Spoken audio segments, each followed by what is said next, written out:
And as a result of that, Megadeth has stayed creatively viable. Yeah, well, back in the days you had maybe a sort of more rebellious task of playing loud and rough music.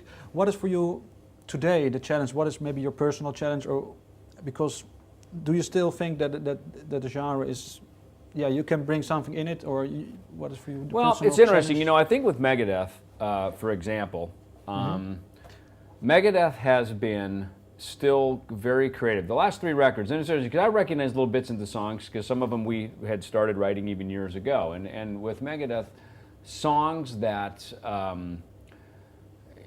sometimes you can start a song and it doesn't necessarily make it on the record you're writing at that time. Sometimes, you know, sometimes you write 25, 30 songs to get the 10 or 12 that work for the record. And there's all these little bits and pieces that are laying out there. Is there a big map of or maybe unreleased songs that maybe is maybe fresh now? Well, yeah, I mean, like even on Endgame, there's things that The Right to Go Insane, you know, is one in particular. And it just took time for that to come back around and go, man, there it is, you know. And even on The System Has Failed, there were a couple things.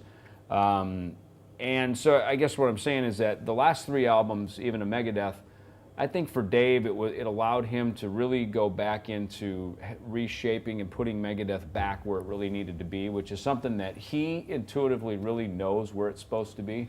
Okay. And as a result of that, Megadeth has stayed creatively viable, you know. So for you, there's also this space now that you still will be able to fill up creative in. Yeah, well, because here's the thing.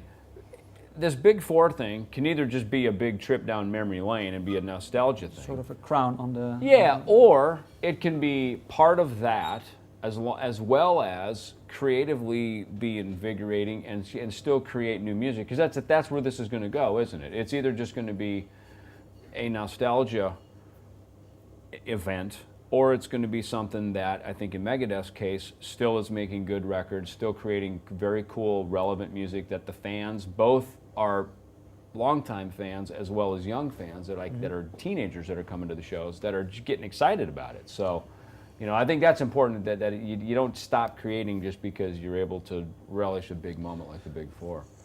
Last question. I saw on the internet that there's already an album in 2011 to be announced. Is there already working in progress for that? The first thing up was the song Sudden Death, which is on Guitar Hero 6. That's actually a tune that the day I went over to play with Dave and Sean and Chris, when we were going to, you know, revisit this whole thing, you know, we played, it sounded great, and Dave's like, man, I really want you to play on this new track that we're going to have for Guitar Hero 6, and so I played on it.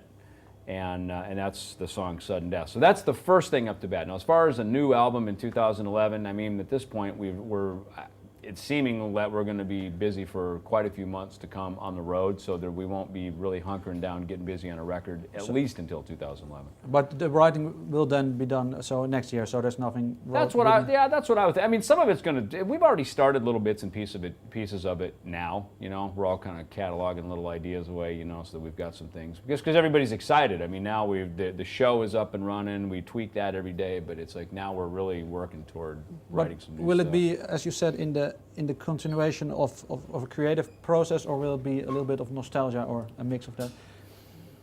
We're not there yet. We'll see when we get there. Thank you for your time. Yeah, see ya.